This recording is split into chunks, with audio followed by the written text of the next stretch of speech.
Okay, this whole thing about stakeholders is one of my top 10 most hated words. I first became acquainted with it when I was teaching business ethics at UH back in the 80s, and stakeholder theory was being developed. I think it's been used to push faculty to the side.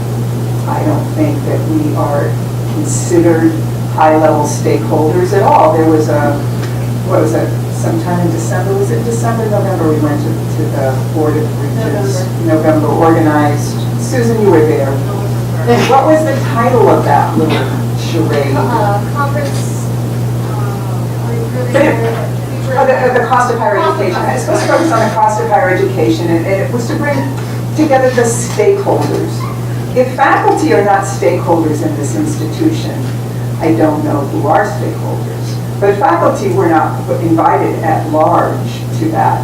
It was the faculty senate chairs that got invited. That was the extent of faculty involvement in that.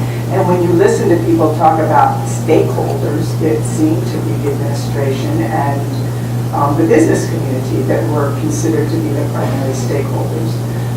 With respect to the hiring of the new president, there is a committee that is bringing together stakeholders to look into the new UH president. The faculty has one seat, I believe, on that committee.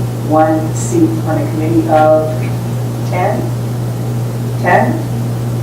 I don't think that's proportional to the stake that we hold in the institution. And so one of the things I would like to see us do is raise our position as stakeholders in our campuses and stakeholders in the institution at large by somehow finding a way to get our voices and our opinions before the Board of Regents, before perhaps our legislators, before whoever will listen to us, to take back our profession and to take back what institutions of higher learning mean to us.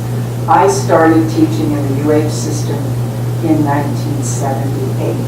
I was a lecturer for 20 years, and I actually felt I had more of a stake as an educator in that role than I have here now. I didn't have people looking over my shoulder trying to tell me how I could become a better teacher by gathering data and analyzing it.